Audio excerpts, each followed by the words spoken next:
వాడుతున్నారు, నీకు తెలియదు. నువ్వు ఈ రోజే వచ్చినావు మీటింగ్, నువ్వు ఎకరాకి వాడు. ఒకేసారి 30 ఎకరాలకు ఒక 20,000 పెట్టి కొనమంటున్నావా? 1 ఎకరాకు అగ్రికల్చర్ ఉన్నాయి, నాకు పొలం లేదు, వ్యవసాయం చేయట్లేదు, కాబట్టి నాకు అవసరం ఉందా?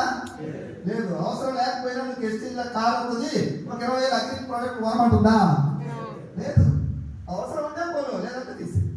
తర్వాత హెల్త్ ప్రోడక్ట్స్ ఉన్నాయి కొన్ని, back pain, migraine, sugar, thyroid, ఇట్లాంటి ఫిట్స్కి రకరకాల హెల్త్ ప్రాబ్లమ్స్ మన దగ్గర సప్లిమెంట్స్ ఉన్నాయి. మెడిసిన్ కాదు, డాక్టర్ అయితే మెడిసిన్ ఇస్తారు, మనం డాక్టర్లు కాదు, మెడిసిన్ ఇచ్చే రైట్ మన దగ్గర లేదు. సప్లిమెంట్స్ ఎవరైనా వాడుకోవచ్చు. ప్రాబ్లం ఉన్నారు వాడుకుంటే ఒక 2-3 నెలలకు ప్రాబ్లం తగ్గుతుంది. ఇంగ్లీష్ మెడిసిన్ లాగా ఫాస్ట్గా రిలీఫ్ రాదు, టైం పడుతుంది. గ్యాస్ ట్రబుల్ ఇప్పుడు గోళీ వేసుకుంటే మెడికల్ షాప్లో వెంటనే తగ్గుద్ది, అవునా కదా? మరి వెంటనే తగ్గదు. అట్లీస్ట్ మినిమం ఒక 1-2 నెలలు వాడితే నీకు 4 సంవత్సరాలు ఉన్న గ్యాస్ ట్రబుల్ 2 నెలలు వాడిన తర్వాత మళ్ళీ 1 సంవత్సరం వరకు నీ గ్యాస్ ట్రబుల్ కనపడకుండా పోయింది.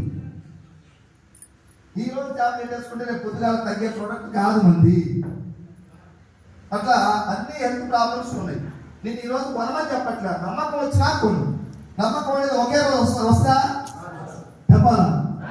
ఒకే రోజు కాదు, జర్నీ చేస్తూ ఉంటే నమ్మకం వస్తుంది. సో నేను మీటింగ్ విన్నా, వ్యవసాయం నా దగ్గర లేదు, పొలం లేదు, నేను చేయట్లే. హెల్త్ ప్రోడక్ట్ అన్నారు, నాకెందుకు హెల్త్, నేను ధైర్యంగా ఉన్నా, బాగున్నాను అనుకున్నాను. నాకు హెల్త్ ప్రోడక్ట్ కూడా వాడలేదు. సోపు, పేస్టు, టీ పొడి, సర్పు, షాంపూ, వంట నూనె కావాలా వద్దా? కావాలి కదా. కొంతమంది ఎందుకో మరి మీటింగ్కి వచ్చిన తర్వాత కూడా సరే హెల్త్ వద్దు, వ్యవసాయం వద్దు, ఒక టీ ప్యాకెట్ సర్పు, పేస్ట్ కొనమంటే నేను ఆలోచించి చెప్తాను. 3 సంవత్సరాల నుంచి ఆలోచిస్తూనే ఉన్నాను. ఏం ఆలోచిస్తున్నా మరి ఎక్కడ పెట్టినా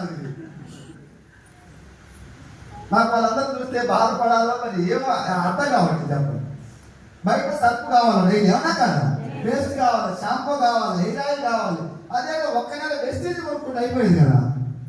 వెస్టేజ్ ఏం పాపం చేసింది చెప్పండి? మీటింగ్కి వచ్చిన తర్వాత కూడా ఆలోచిస్తున్నారు మహానుభావులు.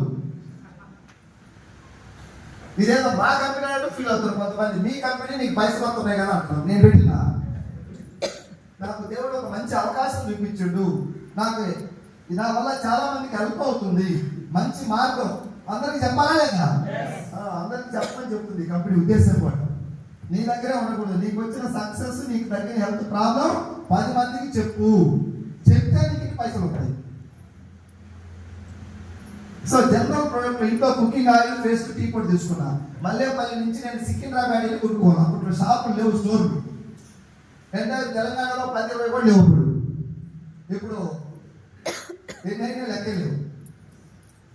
ఇక్కడ మన ఊళ్ళో చూసుకుంటే మల్లేపల్లి వచ్చింది, మాకు చింతపల్లి వచ్చింది, నిన్న మనం మాల్ వచ్చింది, భిక్షణ సార్ మాల్, తర్వాత యాచారం తర్వాత ఎప్పుడైనా తర్వాత తోటేంటారు.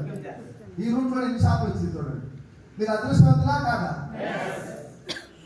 నేను ఒక్క షాప్ సికింద్రాబాద్ క్లాక్ టవర్ దగ్గరికి వెళ్ళి కొనుక్కోండి. మల్లేపల్లి 100 కిలోమీటర్లు వెళ్ళి ప్రొడక్ట్ కొనుక్కున్నాను. నాకు కొంతమంది చెప్తున్నారు, సార్ షాపు మా ఊళ్ళో లేదు సార్, ఎన్ని కిలోమీటర్లు వెళ్ళాలన్నా 10 కిలోమీటర్లు వెళ్ళాలనుకున్నాను.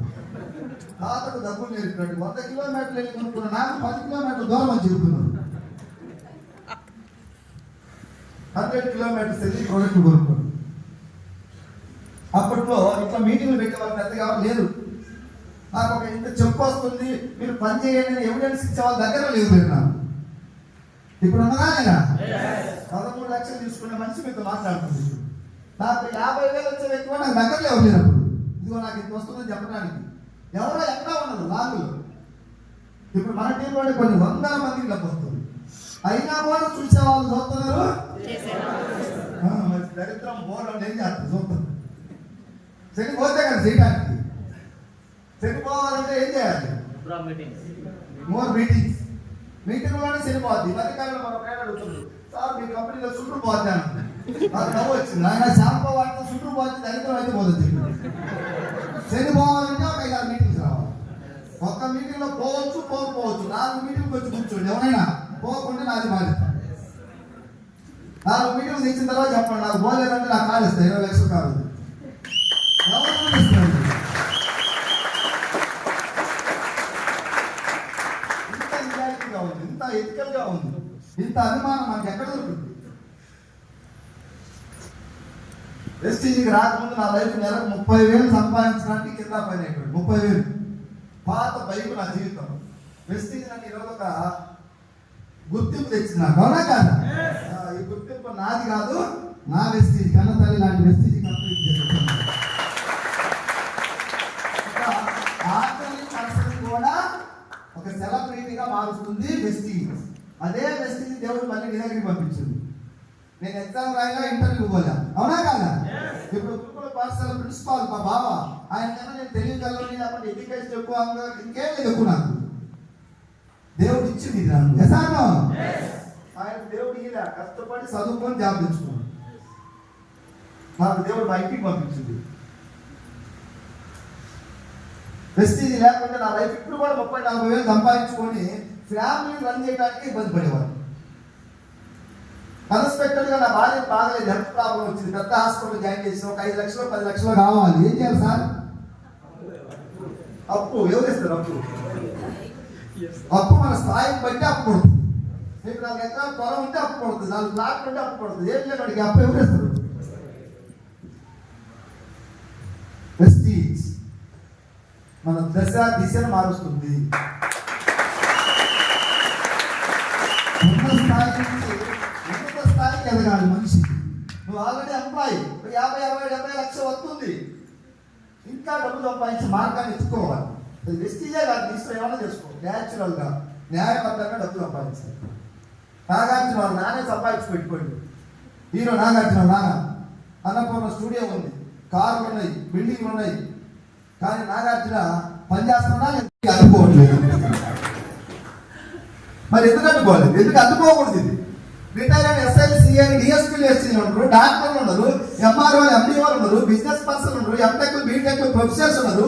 ఈ 10 మందిలో జాబ్ చేసేవాళ్ళకి ఇది అనుకోవట్లేదు.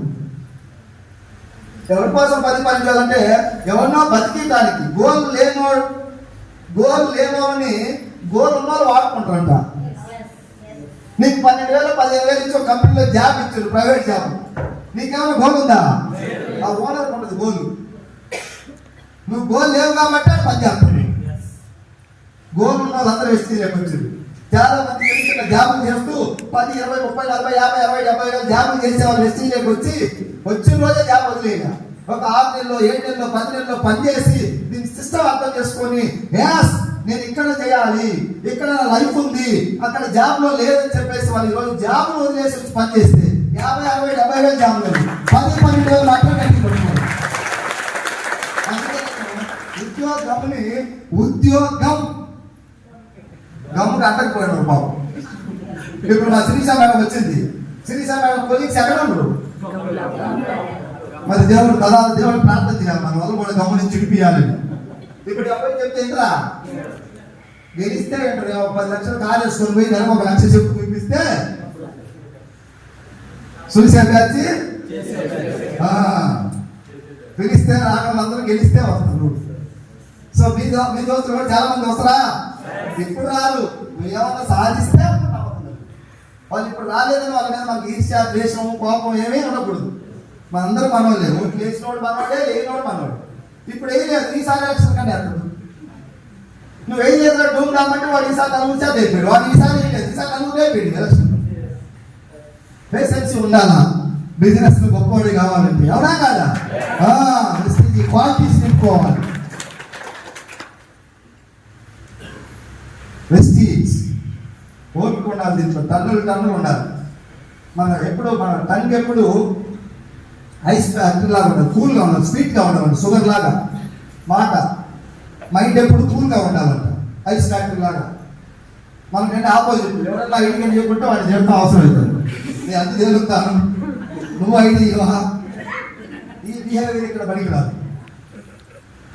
ఓపిక ఉండాలి, అందరినీ సమానంగా చూసే మనస్తత్వం ఉండాలి. నా స్థాయికి ఈయన అడిగేది ఏంటి, ఈ పెట్టకూడదు, అది బయట నడుస్తుంది. ఎవరో కదా ఇక్కడ నీ స్థాయి ఈ స్థాయి లేదు, అందరం ఒకటి. మంచి చేయాలన్నప్పుడు స్థాయిలో చూడకూడదు. పాపం తెలియక ఏదో అంటాడు, తీసుకురా పండుగ. మన వ్యక్తి చెప్పాడు, నేను మీటింగ్కి రావట్లేదు సార్ అంటే కన్విన్స్ చేయండి, లేకుంటే కన్ఫ్యూజ్ చేయమని చెప్పిన. ఏదో విధంగా మీటింగ్ తీసుకురామన్నా. ఒక అతను చెప్పిండంట, మీటింగ్ అంటే రావట్లేదని చెప్పేసి మంచి దావత్ ఉన్నది మా ఫ్రెండ్ ఇస్తున్నాడంటే 10 మందికి చెప్తే ఆ 10 మందికి ఇంకొక ఇద్దరు ఎక్కించుకొని వచ్చినాడు, 30 మంది వచ్చారు. నేను చెప్పిన ఏదో మీటింగ్ అట్లా చెప్పినా, నేను నువ్వు ఎందుకు చెప్పినా అంటే లేదు సార్ దావత్ ఇచ్చినాను, మళ్ళీ ఒకరికి అవసరం మీటింగ్ తీసుకుని అయిపోయిన తర్వాత ఆ 10 మందిలో ఈ రోజు 3 వ్యక్తులకి 50,000 వస్తుంది.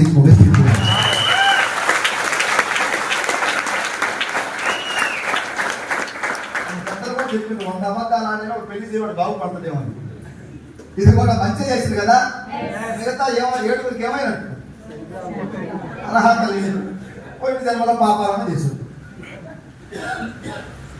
వాళ్ళ దావత్గా ప్రయాణించారు. ఏడు చెప్పిందంట తీసేసారు. దేన్ని పట్టుకోవాలి దేన్ని పట్టుకోకూడదు మనం తెలుసుకోవాలి, విజ్ఞత ఉండాలి. ఈ మధ్యకాలంలో మా ఊరు అతను ఒక నన్ను అడిగాడు, ఏం రాసిండు రోజు మీటింగ్లు అంటావు, సబ్బులు కంపెనీ కదా ఏం పెడతారు మీరు మీటింగ్లు అన్నారు. నవ్వుతా ఎటకాలంగా కలెక్టర్ కన్నా బిజీ అన్నాడు. నేను ఏం చెప్పాలి ఇప్పుడు, ఎంఎస్ఆర్ వీరుడు నేను అధ్యాపించిన నా వీడియోలను చూపించాలి. అతను ఒక సబ్బు కూడా కొనలేదు, నాకు అవసరం లేదు. నేనేదో నవ్వుతా సింపుల్ ఒకే ఒక మాట, ఏదో బతకాలి కదా అని వెళ్ళిపోయాడు. 2 గంటలు మాట్లాడుతున్నాను. వచ్చినా నేర్చుకున్నాం, ఎక్కడ తగ్గాలో అక్కడ తగ్గాలో, ఇక్కడ పెరగాల. అక్కడ పెరిగి ఇక్కడ తగ్గితే అవుతుంది, రిజల్ట్ రాదు. అని సబ్బు కూడా కొనడం ఎక్కువ కొంచెం చేసిండు. నువ్వేమన్నా కరెక్ట్ కన్నా పిజ్జా సబ్బుల కంపెనీ కదా అని చీప్గా మాట్లాడాడు. ఆయనలో నేను ఏది ధూమ్డా నా లక్ష ఇంకా ఎంత నేనెంత నా టీం ఏంటి ఇవన్నీ ఆయన చూపించుకుంటా పోతే నా టైం వేస్ట్. నెలకు 13 లక్షలు తీసుకునేవాడు టైం అన్ని చోట్ల వేస్ట్ చేసుకుంటే ఉపయోగం 20 పోలేదు. ఎదగాలనుకుంటే ఎక్కడ టైం వాడాలా అక్కడ వాడాలా, అవునా లేదా? విజ్ఞత తెలిసింది కాబట్టి సింపుల్గా తీసేసారు. ఇప్పుడు పొగిడితే పొంగిపోవడానికి లేదు, విమర్శిస్తే పొంగిపోవడానికి టైం లేదు నా దగ్గర. మా టీం వాళ్ళు చాలా మంది డబ్బు వచ్చిన వాళ్ళు ఎంఎస్ఆర్ మా దేవుడు అంటున్నారు, డబ్బు రానుడు ఏదో లేదు ఎంఎస్ఆర్ ఆయన డబ్బు ఏ సంథింగ్ వాళ్ళ స్టైల్లో మాట్లాడతారు, నాకు సంబంధం. మీరు పెద్ద దండ చెప్పి నేను పొంగిపోలేదు. స్థిత ప్రజ్ఞత వచ్చింది, కష్టాలు సుఖాలను సమదృష్టితో స్వీకరించాలని భగవద్గీత నుంచి నేర్చుకుంది. దండ అయిపోతుంది, కుంగిపోయేది. నేను ఎక్కడికి వెళ్ళాలా, నా లక్ష్యం నాకు స్పష్టంగా ఉంది. ఇప్పుడు అన్నింటికి ఇలానే మాట్లాడేది. ఇప్పుడు నాకు ఏంటంటే టైం ఉందా? 100 మంది ఏమో మాట్లాడుతున్నారు, మనకు సంబంధం.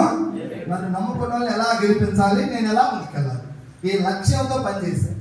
ఈ 5-6 ఇయర్స్ నుంచి నేను రాజకీయాలు ఏం దావతులు సినిమాలు ఏం చూడలేదు, ఒకటే వెస్టీజ్. ఇది ఒక పవిత్రమైనటువంటి యజ్ఞం.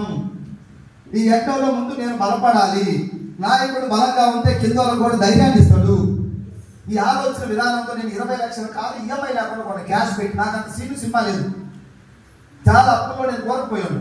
20 లక్షల కారు ఎందుకు కొనాలంటే దీంట్లో నేను ఒక నాయకుడిని కావాలి, అవునే కదా? నా ద్వారా కొన్ని వేల మందికి మంచి జరగాలి, ధైర్యం రావాలంటే కారు కొను. ఇంట్లో మా భార్య నేను ఇద్దరు 2-3 రోజులు గొడవ పడ్డాం, కారు వద్దు పెద్ద కారు. నేను చేస్తాను ఎవరి మాట జనం కోసం ఏమైనా చేస్తాను.